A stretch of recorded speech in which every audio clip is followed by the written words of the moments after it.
Welcome into Real Pod Wednesdays. Dan Hope joined by Andy Anders and by a very special guest this week as Gene Smith, who is now in his final 2 weeks as Ohio State's athletic director, is joining us one more time here on the show. Gene, has it sunk in yet that your time as Ohio State's athletic director is almost over? And, my wife and I, Sheila, we haven't had any second thoughts about retirement since we announced it. So that's a good sign. But yeah, it's sunk in. My office is all the walls are cleared off now, and our movers are coming. So it's all right in front of us. Is there anything that scares you about leaving the working world? I suppose after so long. Not really, Andy. I mean, I'm very comfortable. My wife is a good planner, fortunately, and we have a good plan. My mentors have shared to me that I just can't cold turkey. So I'm looking forward to staying in the business a little bit in a certain way, but um, I have to do something. So I'm on the Fiesta Bowl board, which will keep me heavily involved in the industry, and I'm not really scared. I'm looking forward to golfing and hiking and being around the grandkids. I imagine that we'll probably still see you back in Columbus from time to time. Not a whole lot though, Dan. I'm gonna come back, I think, for the Iowa game, but otherwise, not really. I'm gonna catch the team on the West Coast. We're moving to Arizona, so I'm gonna catch the team when they come out to UCLA or USC or something of that nature, different teams. But if my schedule allows, but otherwise, I'm probably not gonna come back to Columbus a lot for athletic events. I'll probably come back a few times to play with my golf partners next summer, but that'll be about it. Are you looking forward to just kind of sitting at home and watching the Buckeyes on TV? Yeah, I am actually. I'm moving to Arizona, Paradise Valley, so there's a Buckeye-owned bar called Bottled Blonde. So I'll be at the Bottled Blonde on some occasions, but largely at home. I'm looking forward to it and be able to, crack a beer and watch the game and be relaxed. You obviously have had a close relationship with Ryan, since hiring him and working close with him the past 5+ years. As you're sitting there, drinking a beer, will it be weird kind of that distance and seeing him operate on game day, as sort of from more of an outside perspective? Yeah, it will be slightly weird not being there to go down to the sidelines if one of the players get injured or to watch him perform and then be able to have the impromptu meetings that we've had on Sundays or even the Friday meetings pregame. I always met with him in a informal, casual way on Friday morning. So I will actually miss that Friday morning more than anything. I'll miss being at the games and being there to support my teammates who are running the operations for everything, but also just being there to support. That's something that is I'm gonna have to wean myself from over time. You mentioned earlier this offseason that you went all in to help football try to win a championship this year. What made it so important for you to do that? Well, I think one week, we really had to get our way back.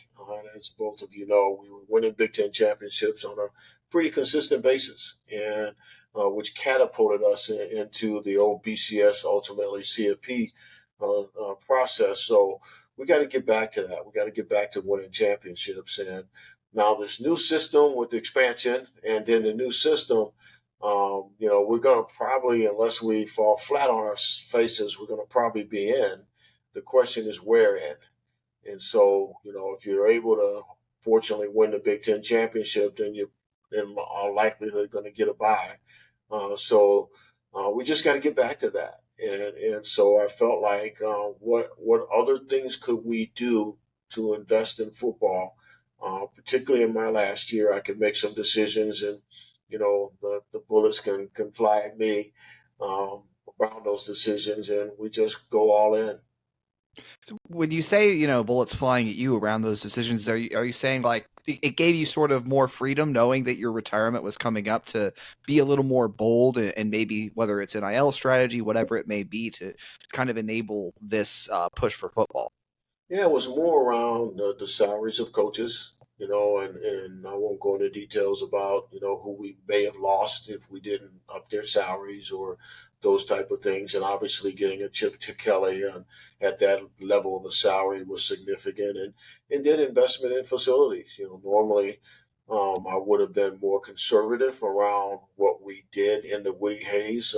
Most people don't know that that's an older building, and every year we try and make it look nice. You guys have been in there, paint and lighting and some graphics, things of that nature. But we redid the entire locker room. We redid the entire aquatics area. We carpeted the entire facility. Normally, I would have done different pieces of it. We replaced two turf fields outdoors. Normally, I would have cascaded that over time and not as been as impactful to the budget. But I felt like, okay, we're going to get all this done and make sure that football has what it needs to be successful. From most people, that's where the players live. That's where the coaches work all day, every day, and you guys see it because you're there, every Tuesday after a game. So I just wanted to go all in, and that was probably something that I normally would not have done. When you think about watching those games at home, do you have that last weekend of November circled on your calendar? Oh yeah, yeah. We got the family going to be there, and I'm all excited about that one for sure. And I'm just excited about all of them, but really excited about that one. What is going to be cool for me, Dan, is I like you guys. I know all the kids, so I know all the kids, and I want to see some of the young puppies play early. I'm hopeful that we have games where those backups can get in. That's going to be really cool for me to watch. So, but certainly that November game is circle. Switching gears to basketball for a second, obviously Ross was the one who hired Jake, but you knew him well from his time as an assistant. Do you feel a personal investment in his success too, even though you didn't make that hire, maybe advised on it though? Yeah, yeah, that's exactly right. Well said. I mean, I did advise on it, and obviously appointed him the interim that gave him the platform to, kind of a resume builder, so to speak, and an interview opportunity, and he did exceptionally well. Not just the wins that we were fortunate to have, the Purdue win was huge, the Michigan State win was huge, but how he handled the team and the energy and the engagement with the fans. I mean, all those things are critical, and I did advise Ross along the way, but I do have some ownership in it. I do feel I have some personal pride in it. He's doing a great job. This year is going to be a challenging year. It's year one from that perspective, so the expectations have to be consistent with reality. But I think he's going to do a really, really good job, and I'm looking forward to seeing him in Vegas on November 4th. I'll be at that game when they play Texas. Obviously, people want to see championships come back to that program too. What do you think are the steps that will need to happen for Ohio State basketball to get back to where it's winning Big Ten championships? Well, I think one is, Jake needed to hire his staff and make sure that there's total alignment with the staff, support staff, and the people in the department that support basketball. I think that's critical. And then he needed to get his roster set. I think he's done a great job in the portal. We're fortunate enough to hold on to a few guys that were, I think, a part of our future, and you guys know them as well. Um, I did not anticipate that we would lose Roddy Gale. That was a loss. And then, of course, Felix. I was hopeful that we could retain those two, but that's a new world we're in, particularly with basketball. I think it's more impactful there just because of the numbers. But he's got a great roster, great kids in our culture. And so I think that's the main thing. And then, the recruiting part.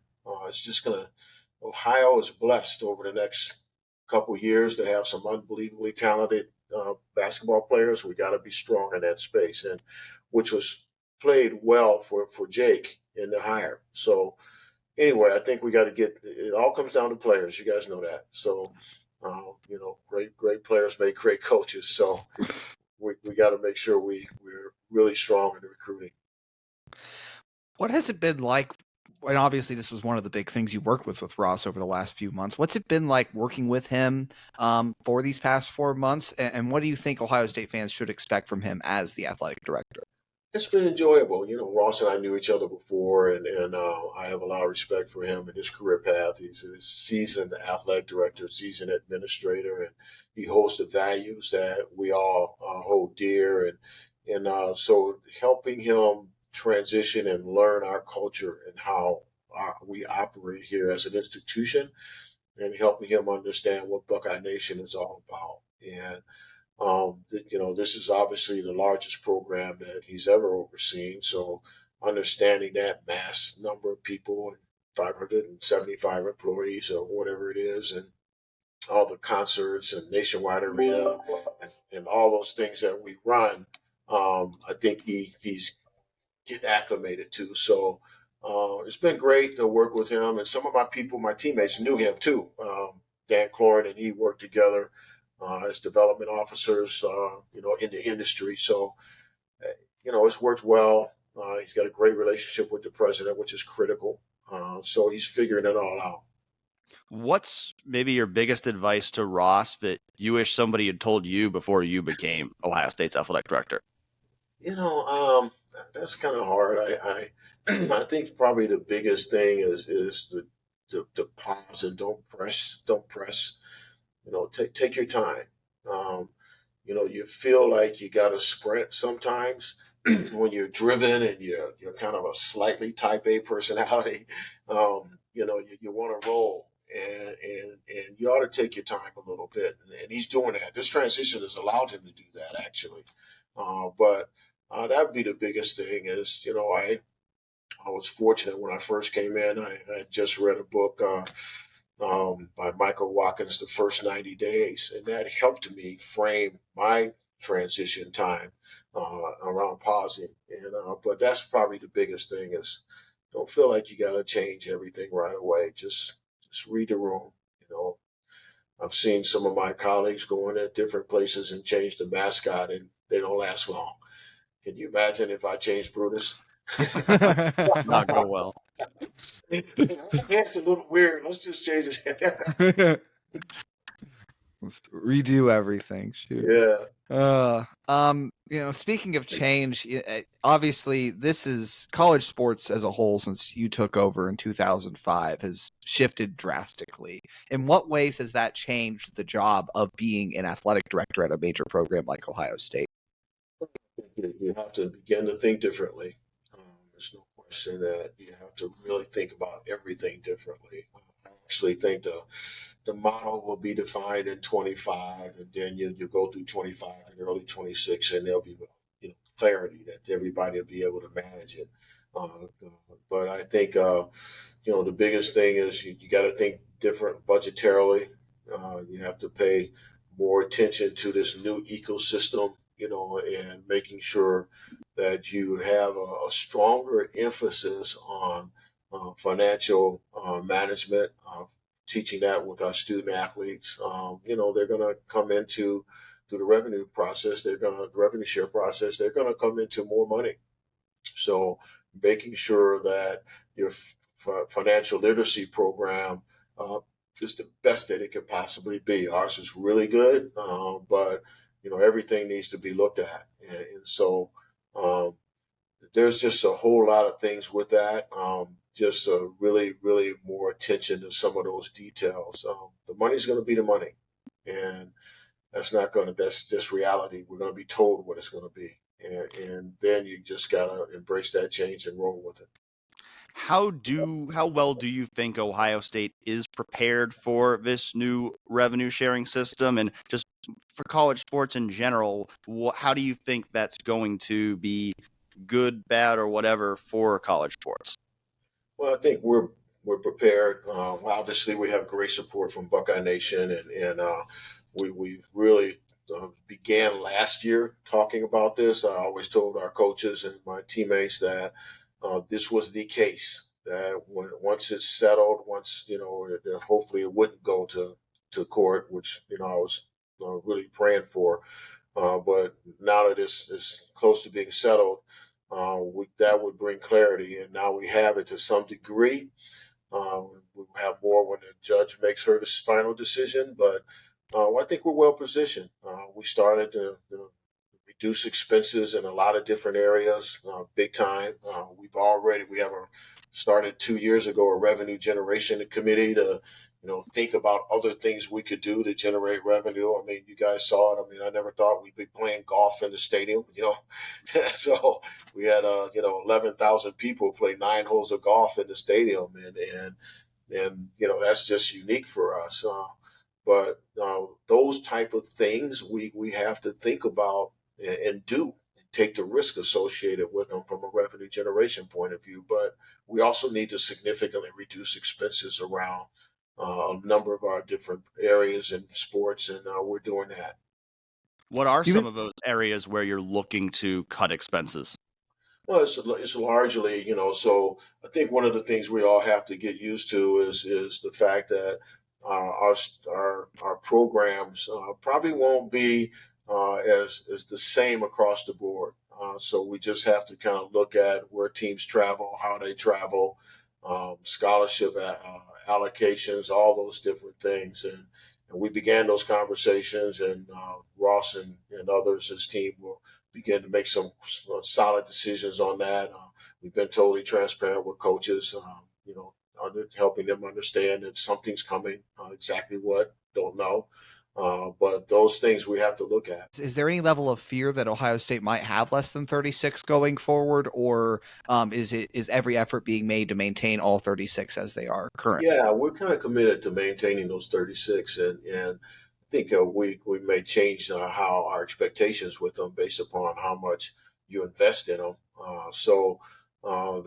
That will change to some degree, but I think the ideal of keeping those sports is important for a number of different reasons. One is the Title IX of the federal law, making sure we apply to that. Our women enrollment at Ohio State is higher than our male enrollment. So we got to make sure our proportionality numbers align. So I think that's critical. But I just think the reality is every sport that we've had, we've funded at the highest level to compete for championships, and that will change. That will change, and we've been very transparent with our coaches and support staff about that. So there'll be a new model, and we're not the only ones, as you guys probably are aware, and reading all that. But everybody's going through this thought process now, and so we'll continue to do that, and the environment's ready for it, and we'll just have to have different expectations for different programs. I wanted to circle back too, just because it caught my attention. Something you mentioned earlier about teaching athletes financial literacy. Is that something new that kind of came about with NIL? Is that something that's sort of always been in place? Like, obviously, it's important when now a lot of these kids are getting money they've never seen before in college to teach them how to use that wisely. So I guess, when did that sort of get implemented? Did it ramp up with NIL? How did that all work? It's been in place for years. I mean, 2000, probably 13, somewhere in there. Somewhere in there, we really got deep into it and started doing a better job with it. And most people don't know, there's so many life skills that we teach. We require all of our sophomores to have resumes. Think about that. Many of our student athletes never worked before in their lives, and all of a sudden they got to write a resume, and they're like, "Oh, I have nothing to put on it." So, that's what's helped our internship program, our institute that you guys heard about or read about, and it all contributes to our academic performance of our teams. 36 sports that over a 3.0 GPA, and our football team having 1,000 on the APR. All that's a part of it. Financial literacy was always a part of the many different things that we try and teach our student athletes. However, to your point, we did ramp up around NIL. We ramped that up and talked more about taxes. We always taught taxes, but we were more about taxes, talking to Pell eligible student athletes around taxes. And I remember having a Zoom with parents and our football team, and I think it was 2 months before NIL was enacted, and asked all of our football players, how many of you pay taxes? Zero, none of them, right? Wow. Because they were dependents on their parents, right? So if you do a deal and you get paid in gross, you got to hold back a percentage. Otherwise, your parents are going to get called by the IRS. So don't worry about the NCAA, worry about the IRS. And so we started that to your point about being a little bit more focused on that part of financial literacy. And there's some other elements in there as well. It has to be really hard to make those decisions you were talking about, which sports you're going to continue to fund at a championship level and which ones maybe you need to scale back on. How do you think, those decisions are going to be made? Yeah, I think you have to look at your data, your metrics. You have to look at the number of sports sponsored in Ohio. You have to look at the number of sports sponsored in the Big Ten. You have to look at the number of sports sponsored nationally around that individual sport, and your expenses associated with it, and determine if it's something that you want to have perform at a different level. So you just have to begin that process, and we've begun that process. We started it actually last year, so we have a chart. Ross has it. So we just got to make those decisions. Outside of revenue sharing and the changes that are coming with that model, what other changes do you see coming to college sports in the near future? Don't know. That's the part of this aggregate of change. You just don't know. So I'm hopeful that some of the things that we've learned by some of the things that have happened we'll be able to adjust to. I am concerned about the transfers. I think student athletes who transfer, more than once, have a real problem. They lose credit hours the first time and they lose credit hours the second time. So what does that look like from a graduation point of view? I believe in the one-time transfer model. I believe they deserve that right. But a lot of the decisions that are being made around transferring are not academic decisions, and that concerns me. And so we've been fortunate where our student athletes historically have graduated in less than 4 years. And now I'm worried about whether we can maintain that. Because remember, graduation that's the holy grail. That's it. And so, and as we all know, only 1% go pro. And I think we had 31 athletes competing in the Olympic trials. So I don't know how many are going to make it. So you have the Olympics and you have pro. And that's only like 1%.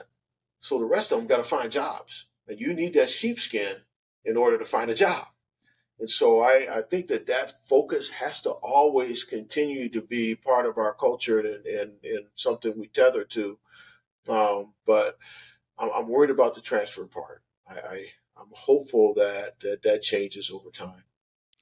When people talk about the career you've had here as Ohio State's athletic director, what are the biggest things that you hope people say about you? Well, I hope they recognize that I always had the student athlete at the core of what I was all about. I just met with Nate Ebner, who had an unbelievable career in playing ball and rugby and Olympics and the whole 9 yards, but trying to help him, with his next iteration of life, and he's 30 something years old. But that's what I do. And a lot of people don't see that, and that's what it's all about for me. Is that hopefully people will recognize that that's been my focus. The coaches focus on championships and all those type of things, but helping that student athlete find her or his next career path is really what it's all about for me. It really is getting that sheepskin, developing as a person. I hope people recognize that that's the passion that I brought to the table. When you look back on that, is there a story maybe that sticks out from your years of an athlete that you saw grow, maybe helped find that career path and find that sort of growth? It's not one. There's just so many. Christian Dozier, who played volleyball for us years ago, she came back to a volleyball game here, and I was like shocked. She's married, had two little kids with her, and she's got a great career. And there's just so many of them. And Cardell Jones, who had that famous tweet, you know, about, which you know better than me, and he gets his degree. It's just or just so many of them. I could just go on forever. And uh, during my commencement, when I had the blessing to speak at commencement, and seeing Cody Simon walk across the stage, and see Emeka Obuka walk across the stage. I mean, and they're still here playing. That's that stuff. I mean, I don't know. That stuff just moves me, and I had to actually go up and give Cody a hug, because he's such an exemplar person. So I don't know. I could just go on and on. Emma Boransky, and a former synchronized swimmer who was our female athlete of the year, and she's a four-time national champion. She's out in Vegas and competing in that O show. Certain, but she got her MBA along while she was doing that. I mean, it's just I can just go on. We could be here for a while. Is there an achievement in your time as Ohio State's athletic director that you are most proud of? I'm really proud of the football championship, obviously under Urban. That was really a cool experience, and everything associated with it, from three quarterbacks, and that was a fun time for all of us. I think a remarkable experience for all of Buckeye Nation, and obviously those student athletes. But that was huge, and I have an affinity for wrestling. I think everybody knows that. So the wrestling national championship under Tom Ryan in 2015 in St. Louis was, I mean, those kids were phenomenal. Miles Smart, Kyle Snyder, Logan Stieber, Nate Tomasello. I mean, you just go on and on. That's a different sport. You gotta kind of, you gotta kind of love it. And I do.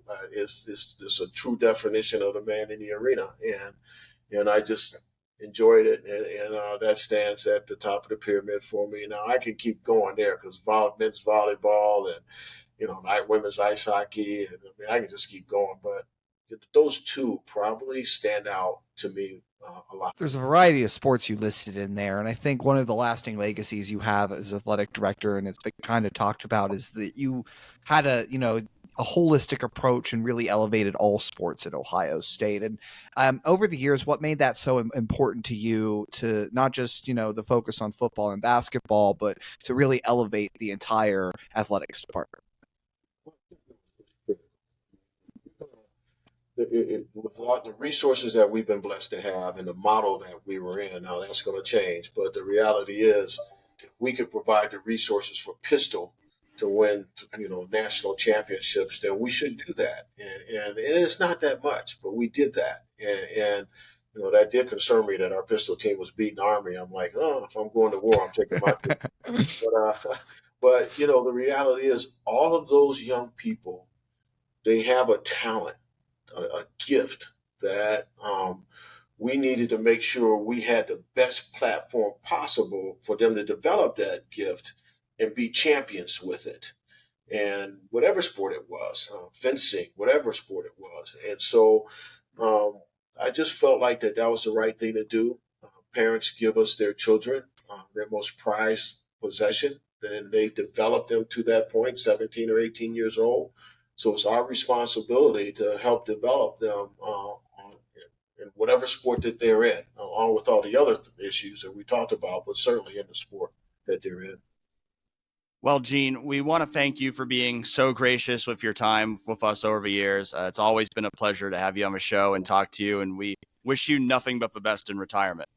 Well, thank you. I appreciate both of you. I mean, you're both professionals in this industry, and I thank you for your support. And and being able to share with Buckeye Nation and others what we're all about. So thank you for your hard work. Appreciate the relationship. Well, it's always a pleasure to talk to Gene. Andy, what were the biggest things that stood out to you from that interview? I think the continued commitment to try and keep all 36 sports, even if it's not going to be at the same level that it's been in the past for Ohio State. You know, there are certain programs that are going to have more trouble competing at the levels they've been accustomed to, but that's going to be the same across college athletics, of course. Every athletics department is going to have to make tough decisions in terms of how much revenue they share with athletes and then what that means in terms of what programs you have to modify or cut, whatever that may be. But there seems to be, and this is something that's been reiterated, you know, a commitment to try and keep all 36 sports if possible, and keep those athletes in sort of the, you know, culture of Ohio State athletics. Like Gene said, you know, there's a diverse array of talents, you know, and I liked that he referenced the Pistol National Championship. You know, that's pretty fun. It's important to try and keep these programs around, but you also have to be realistic at the same time, which is why, you know, I think it's the strategy seems to be going forward. It's going to be more teams give up a little bit so every team can continue to at least have a program.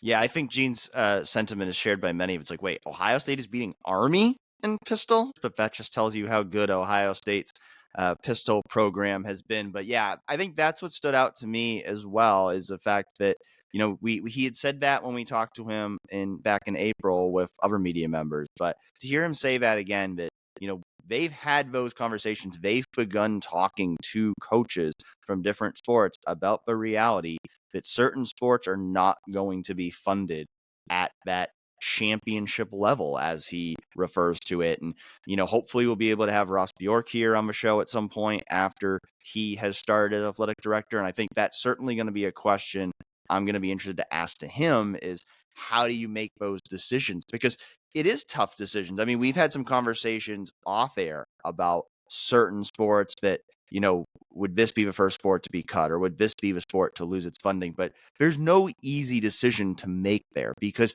every one of these sports, football and basketball, obviously get the most attention and make the most money. But all of the athletes and coaches and alumni and everybody involved of each of these respective programs, they all care so much. They all want to compete at that highest level. And so it has to be hard conversations for Gene Smith to have, that Ross Bjork will have to have with certain programs of, hey, we're not going to be able to provide these same kind of resources to you anymore because we just can't. We have to share revenue with our athletes now. It's taking a cut out of our program, and we just can't afford to continue to fund your sport as much as we would like to. And so, you know, as Gene said, it's not just Ohio State having that conversation, it's every athletic department having this conversation, because every athletic department is now preparing for this revenue sharing that is coming a year from now, and everybody's going to have to deal with that.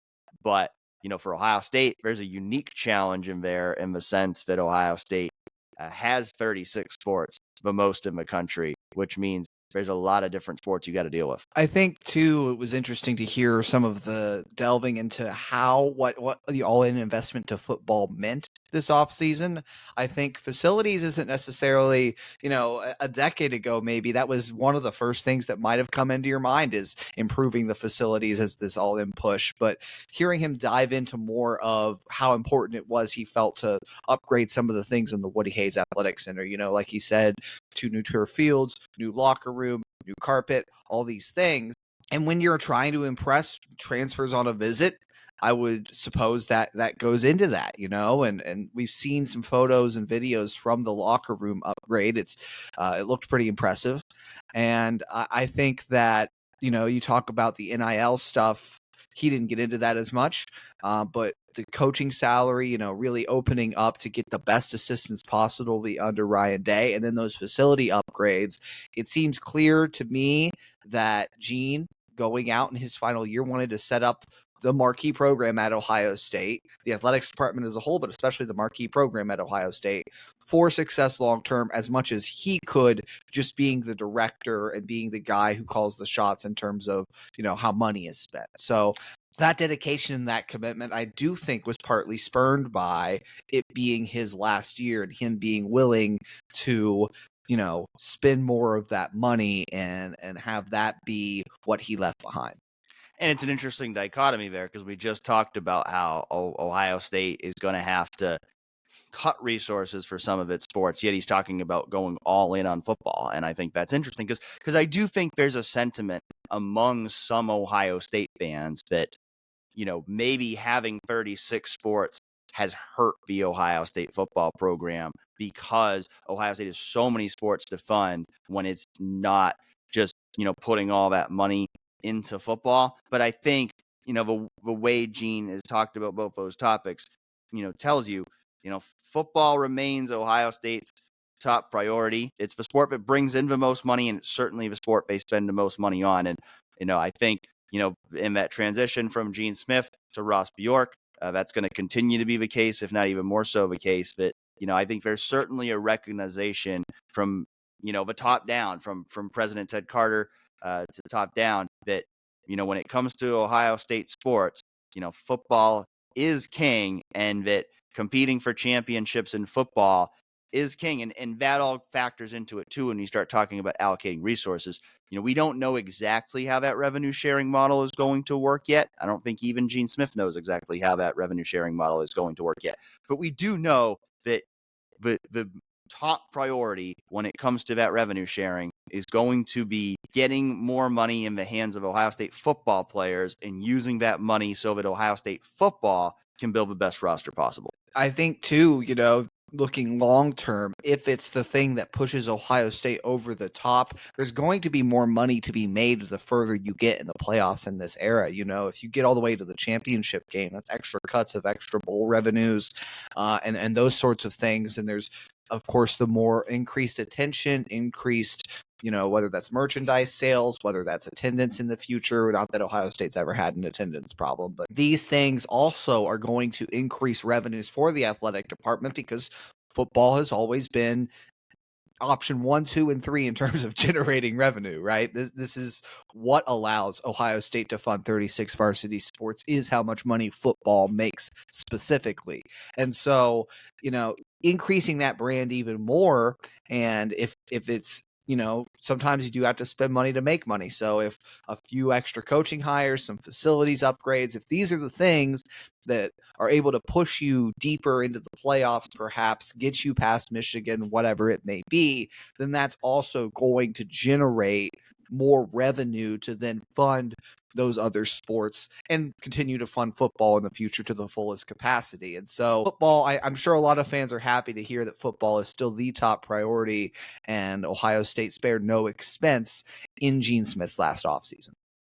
It sounds like Gene is, comfortable with retirement. It sounds like, it has sunk in for him, and he and his wife Sheila are ready to move on to the next chapter of their lives. He's ready to get out to Arizona, spend more time with his grandkids, play more golf, which, I know I'd love to play more golf, so I can certainly see where he's coming from there. But, I know for me personally, I don't know that it's necessarily sunk in for me yet that in 2 weeks, Gene Smith will no longer be Ohio State's athletic director, because he's been Ohio State's athletic director as long as I've known. I mean, we're both younger guys here. I mean, growing up in Massachusetts, was not following Ohio State sports before Gene Smith became Ohio State's athletic director. So even dating back to when I was just a student before I started, covering Ohio State sports, Gene is the only Ohio State athletic director I've ever known. So it is going to be a little bit weird to not see him around. I mean, even just, to go to events and not see him there. Andy, when you think of just Gene and his tenure, what do you think are going to be the biggest things that stand out in your mind about his tenure as Ohio State's athletic director? We talked about it a little during the interview. It's just his commitment to really raise the tide of all boats, for all boats in Ohio State's athletic department, and how holistic his commitment was to getting Ohio State to compete in a lot of different areas. I love that he brought up the wrestling championship, because if you look, Penn State's been a dynasty for 2 decades now. It's some crazy number, like 16 of the last 18 national championships they've won or something like that. To up into that shows the commitment that he's had there. What Ohio State's been able to do in women's hockey since, at the end of his tenure here, winning multiple national titles in a sport that was largely dominated by a select few teams. That the commitment across the board to all Ohio State sports is going to be toward the top of his legacy and what the reputation he has is. And I think also, a lot of the strides that were made toward the tail end in terms of football and this new landscape of NIL and the transfer portal. Obviously, he gets credit for the Urban Meyer hire and helping Ohio State get to the top in 2014. And most people, I think, are going to remember the Ohio State athletic director for what happened in football during his tenure. And no athletic director is going to be without blemishes, too. We didn't really get a chance to talk about what happened in 2011 or 2018 and some of those topics. But I think for me, those hiccups, you could say, pale in comparison, and this is just my perspective, pale in comparison to the other things Gene accomplished and in helping to lead Ohio State into this new future. There's a reason he held this job for decades and has such prestige nationally. I think a lot of people around the country respect what Gene Smith has accomplished.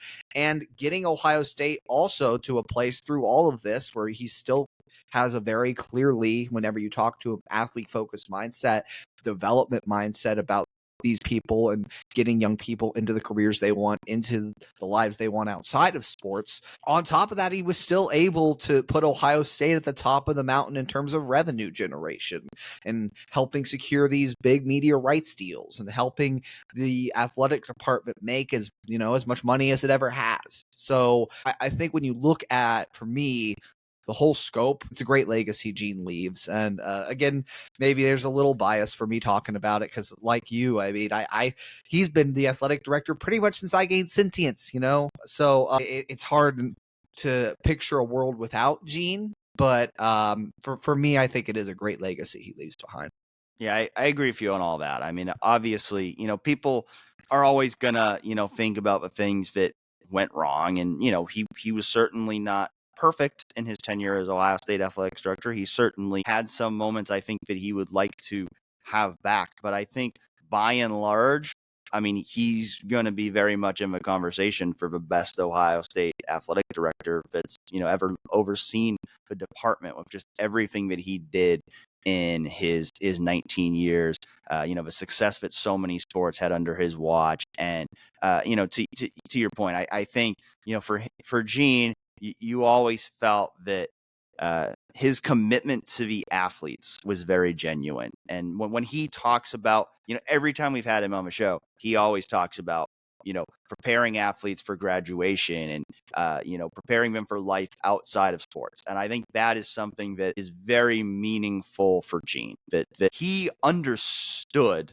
the job that he had, which the number one job is there's two number one jobs: win championships and make money. You have to do those things as an athletic director, or you don't get to be the athletic director anymore. And as he said, you probably don't want to change the mascot either. Certainly not one as iconic as Brutus Buckeye. But I think beneath all of that, I think Gene, the thing he truly cared about above all was what was best for Ohio State's athletes. Whether that was fighting for them during the COVID pandemic, whether that was creating programs and bringing resources into Ohio State, whether it be, the Eugene Smith Leadership Institute, which he started to help athletes develop leadership and life skills, whether that's, the mental health services that, Ohio State was very much on the forefront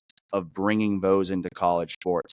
I think that, Gene truly has had an authentic commitment to trying to do what's best for Ohio State's athletes across all of its sports. And I think for me that is the first thing that I will think of with Gene, because it's easy to try to boil down an athletic director's legacy to how many championships did he win under his tenure. But, that's really more of a coach and the players. Gene would certainly tell you that. He played a part in Ohio State football winning a national championship and Ohio State wrestling winning a national championship. But that starts with the athletes themselves and then the coaches. He's really there to put the structure in place to allow them to succeed. But I think where he really made a massive impact on Ohio State that will continue for decades to come is the infrastructure that he created for Ohio State athletes to succeed, not only on the field of play, but off the field, in the classroom, in the community, as they prepare for their professional careers. Right. And staying with the times too in that preparation, hearing him talk about increasing the financial literacy training.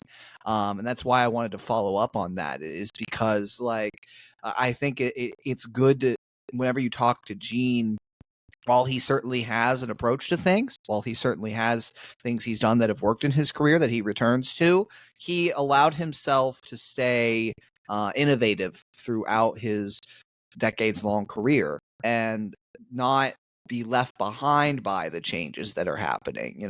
It did take Ohio State maybe some time to ramp up in the NIL space, but you look at what they accomplished this offseason, hard to argue with the results that ultimately came.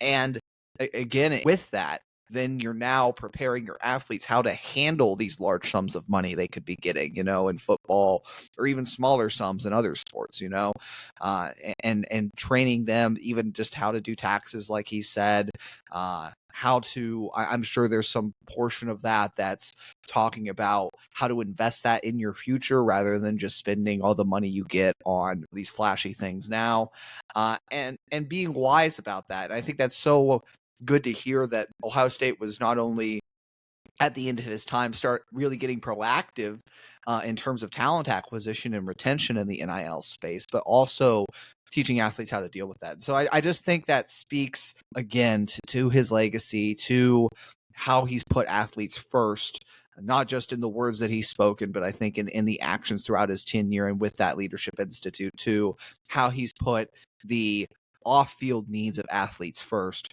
throughout his time as athletic director. Well, we hope you enjoyed this week's episode of Real Pod Wednesdays. We want to once again thank Gene Smith for joining the show and wish him all the best in his retirement coming up in just a couple of weeks. And we hope you'll join us again next week.